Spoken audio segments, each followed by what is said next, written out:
What is up, people? Folks, we are going hands-on with the newly redesigned Osamodas. We are going to be checking out the agility build in this video. But I do want to start off with covering just universal mechanics that have changed with the Osamodas, specifically with the summons. So let's just dive right in there. One big change you're going to notice with this new Osamodas is that you can only summon one summon per turn, regardless of if it's a gob, a tofu, a koala, it doesn't matter. You're locked down to one summon per turn. As you can see here, I summon a gob. See how it locked out all the other summon spells? And this is to kind of mitigate the whole idea of like army of one and summon spamming. I know the Osamodas have always been loved because of that idea of the army of one, but sadly this is a huge issue in PvP, and this is how they kind of mitigate that issue by giving you just one summon per turn. Overall, if I were to describe this new Osamodas, it's definitely a lot more simple, and they definitely slowed it down a little bit. But don't worry, folks. There's a lot of cool things with it, but this is one aspect that did change. Another aspect with the Osamodas is that as the turns go, your summons will get progressively weaker. As you see right now, the gob has 759 HP. I passed my turn. And that has 722.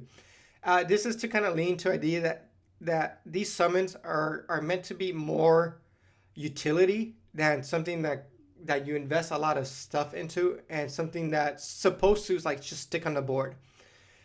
With these new summons, you definitely have to be a lot more tactical and mindful where you put them when you summon them, right? Because you don't have that option of just throwing these guys out there anymore. For example, going back to the summon limitation stuff, you can only summon one type of summon at a time. So say if I want to summon another gob, all it's going to do is replace the gob I have right now. So that's another kind of big change. And this is kind of uncommon, and the designer's kind of leaning away from the idea that Osa is the army of one class. And it's just a new way to play, as you're going to see with the agility build. But I thought if I cover this stuff first because it's very important. There are big changes. And I think that's going to cover it when it comes to the summons. I will, if anything pops up, I'll cover it here. But that's pretty much it. Agility build, let's talk about it. For this demonstration, I'm just using a regular Eva Thorin with Alistair. Nothing fancy, nothing crazy. So depending how min-max your character is, you might see a damage difference. But we're not going to be focusing on damage output. We're just going to be focusing on the spells, what they do. Are they cool? Are they fun? Did they feel good? So that kind of stuff. So agility.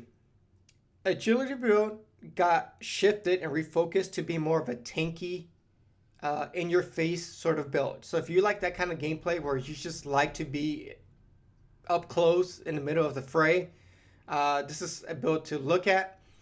The spells, we do have 3 agility spells. We have 2 summons, which is going to be the Crackler and the Cabal.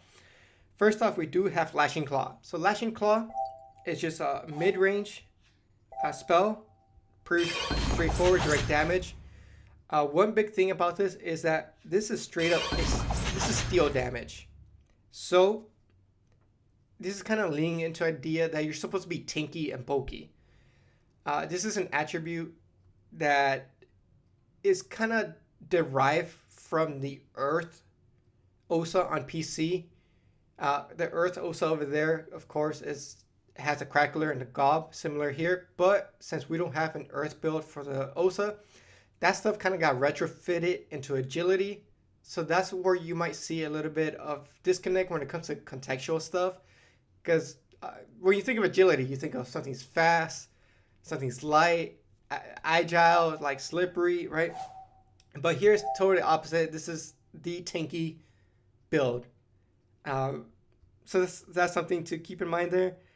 So that is Slashing Claw. Nothing fancy with it. Pretty straightforward. We'll talk about the Colossal stuff later. Crackler Punch, this used to be intelligence, but because the Crackler is now associated with agility, the spell got retrofitted into the agility branch. More or less, it acts the same, except it now gives anything caught in the AoE shields. So if I use it now, you're gonna get 200 shields as well as the gob. Again, this is supposed to be more the tanky, I wouldn't say supportive, but just tanky build, right? You're putting shields on your allies, shields on yourself, right? Because you're supposed to be up close and personal, right? You're gonna be taking damage, right? So that's a way to mitigate that. And lastly, we got this kind of weird spell called Lure. What it does, the spell literally describes what it does. It lures in targets closer to you into close combat, and there's a little bit of damage there. And it kind of pulls everything towards you because, you know, you're supposed to be the close combat branch out of the three. Okay, next up, we are going to talk about the next big thing here. It's going to be the summons. So let's look at the gob here.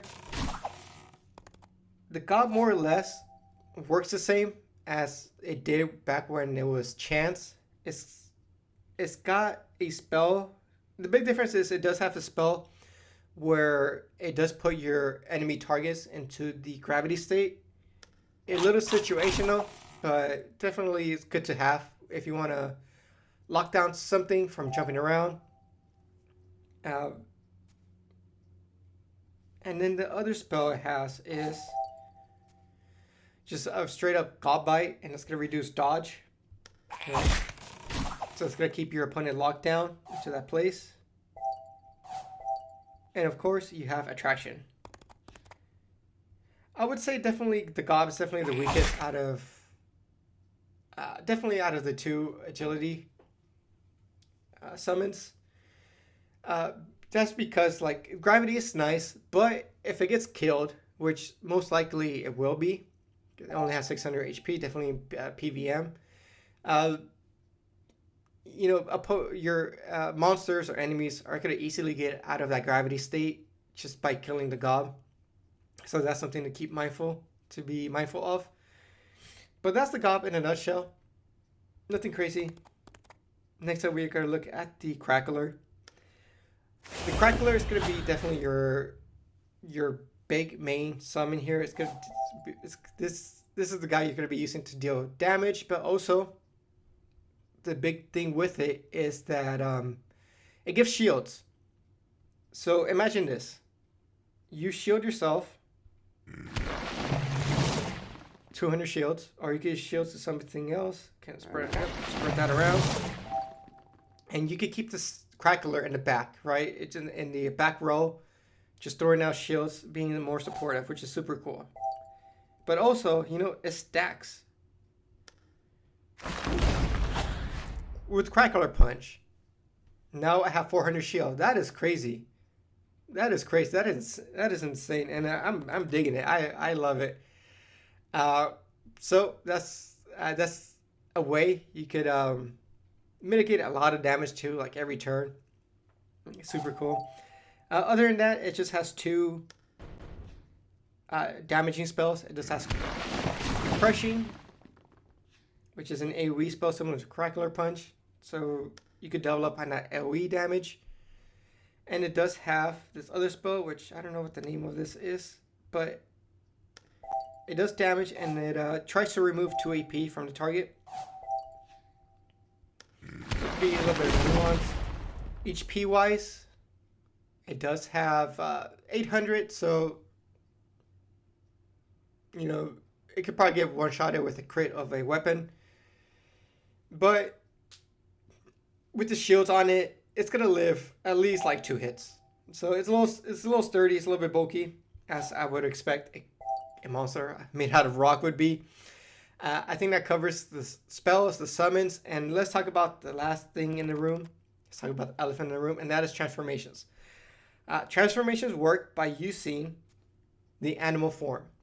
This is a spell you use on a summon, which is going to use it to sacrifice it, and whatever elemental path that summon pertains to, you are going to take on that respective form. For example, If I use animal form on the Crackler we know is an agility summon. I'm gonna take on the agility form, which is a sorry guys, I just started gagging for some reason. Oh man, sorry guys, I don't know what happened there. But your beautiful summon, I mean your beautiful Osamodas, is gonna turn into this sheep goat thing, which is known as the colossal form. In this form, you are gonna lose the special spell from the summons, which is gonna be the shields from the Crackler, and the, I don't know if it's the pool. Actually, we can check right now. You're gonna lose the gravity effect from the Gabal. In exchange, you are gonna get perks on your spells. Those perks being that your Lashing Claw has modifier range. Look at that. It literally covers the whole map. Almost. Crackler Punch is going to increase the amount of shield points you receive. So I think before it was 200. If you do it now, you do get 240. I don't think this stacks either. So 240. 340 on a crit. Whew. This could be one bulky Osa. And then the other spell, Lure. Nothing really fancy. Actually, you know what? Let me throw this out again. Throw that out, and then animal form. Okay. Sorry, guys. This is the cross AoE. It's just going to increase, helping you kind of position a little bit easier. It'll be a little bit flexible, but nothing crazy with it. Another thing is your support spells do get perks. Some of these support spells do have are innately associated with certain elemental paths. For example, if we look at feline movement, if you look down, it's going to read celestial form. So feline movement is associated with a chance. If you're in that form, it's going to apply unlockable state on the ally or enemy target. Super cool, super useful. But because we are going over the agility build, high energy shot, if you are in the colossal form, the spell also applies a damage reduction bonus to the target. This bonus is greater on summons. So if we go over here, actually, you know what, let me pass my turn here. Actually, you know what, I think I have to move over here. Okay, so let's do animal form on the gob there. Let's get the Crackler out. Okay, Crackler. Oh, here's you can see that -5% vitality that all summons have right there. So we're gonna do high energy shot on it. It now has a trigger 90% damage sustain, so it pretty much gets like a 10% damage resistance. I get leaning into the whole bulky element of this build, but even with a couple of just a couple of whacks with sacrificial daggers, the Crackler's almost out. You know, the whole idea with these summons is, you know, they're supposed to be more impactful when you use them temporarily, right? They're not supposed to stick around on the field at all. You're supposed to cycle through them. They're supposed to be getting killed. So that is high energy shot, and then we went over animal form, and we'll cover the different forms in the other videos. We're just doing agility here. Fangs of Beowulf. I don't know if this is supposed to have a. So we have chance. I think this is it's just good straight up power. Nothing, pretty straightforward. 350 power, nothing crazy. And lastly, we do have a bestial heal. Temporary increases the targeted summon's health or heals an allied player. And you can see here 5% vitality, 7% vitality, nothing too crazy. Right now, the 769 we use it on the crackler. 836. Yeah, it's not gonna move the needle or anything like that. Now, it's definitely not as OP as what it used to do.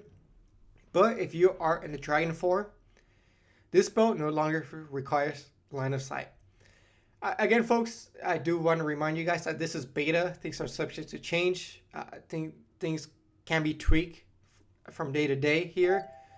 As of now, this spell doesn't really look that impactful at all. But we'll see. We'll see if they change the numbers and anything like that. And then lastly, we do have Whip. Whip is going to attack on your best element.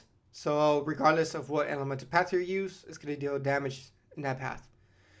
Kills the target, 250 power, 250 percent of level to shields, 4 range. Okay, so kills one of the caster's class summons and refunds its AP to the caster, similar to how Whip has always worked. When cast on an enemy, the spell inflicts damage on the caster's best element. This damage is greater if the target is an enemy summon. Super cool. Alright, so it's a little bit summon counterplay right there. As an additional effect, an additional effect may be applied depending on the caster's animal form. Dragon form adds a power bonus effect on allies. Okay, so it doesn't do all of them at once. So if you are on dragon form, it's just gonna do that 150 power. If you're in a colossal form, obviously it's gonna do the shields. If you're celestial form, it's gonna add range bonus. Super cool. All right, so here I think we cover all the bases, right? I don't think I missed. Let me double check here. I don't think I missed anything here when it comes to agility. No, I think we got everything. Again, super simple, super straightforward. So let me see. We're just going to mess around here a little bit.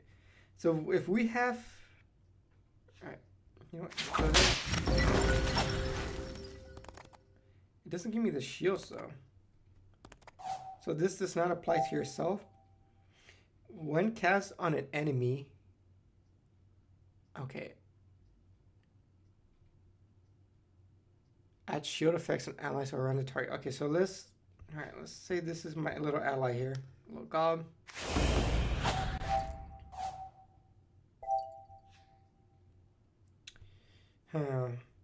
Yeah, the new Osa has definitely been slowed down. Okay, so I want to summon this guy out. Pass my turn. So let's sacrifice.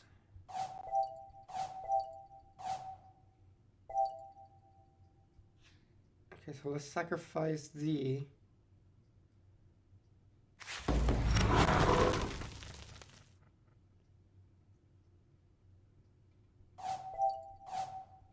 Okay, let's put him out here. You know, I thought I was able to stack shields like 3 times, but I don't think I'm able to do that. Actually, you know what? I might be able to. So I got no shields right now.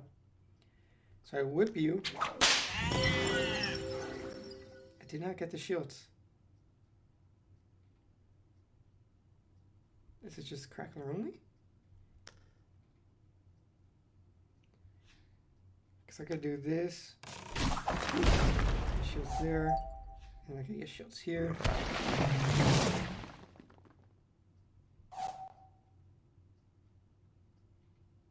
$450. Yeah. Okay, it doesn't really work out. All right, it's balanced. It's balanced.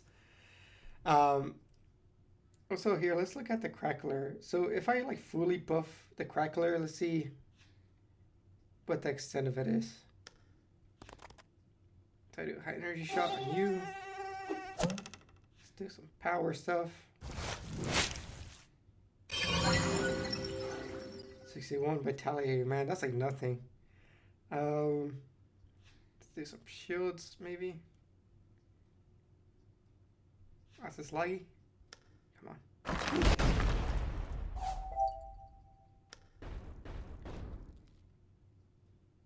on. 400. 400. So that's like 6. It is like 1.6K.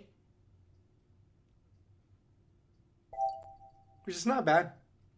Definitely not bad. Especially if you keep it alive, right? So assuming like it survived long enough for you to like buff it to that point. Definitely.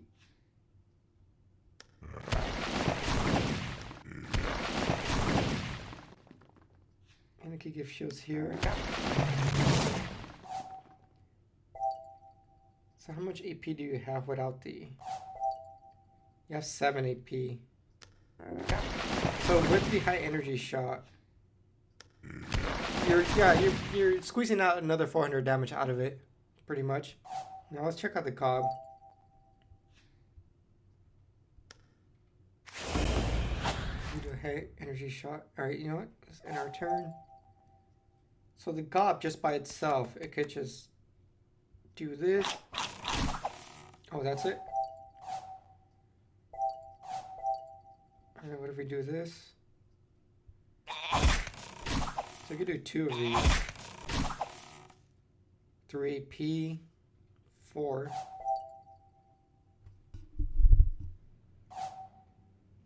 If we do a high energy shot on it, oops, straight line.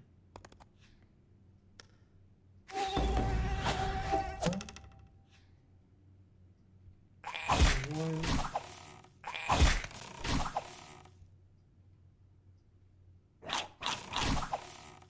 Okay, yeah. I would say I would prioritize the crackler definitely for the high energy shot. But that's pretty much what you get out of it when you AP them. Let me see if I'm forgetting anything. No, I think that's it, folks. That is the Agility Osa. Super cool. I'm digging it. Definitely a big change from the prior Osa. But I'm happy they kept the Chance branch. Because honestly, I think I would have dropped the Osamodas if they would have made what is now the Agility path just an Earth path. If they would have just flipped the elemental things, I think I would have flipped it. Because I mainly play Agility Osa just because that's how my team composition kind of just landed. Like, my Saram is Earth, so I don't need another Earth character.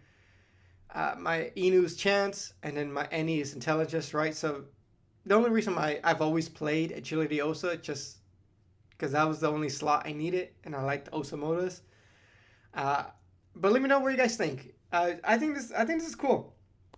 My only issue, which I was vocal about when I did cover like the initial reveal of the Osamodas, is the animal transformation, right? Because right now my Osamodas looks awesome. Zero mortal items. She's more of a orangey yellow color scheme, and then animal form kind of destroys that. That's the only issue I have with it. Maybe I do a video like a beta dungeon video with the Osamodas, see how kind of she plays out like in a real battle.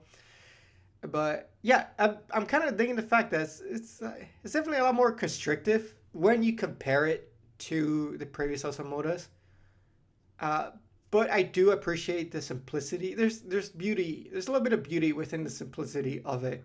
Pretty straightforward. Some people might say it might be a little bit boring now, but I personally like it. Super cool. I do like how I now have access to Crackler Punch.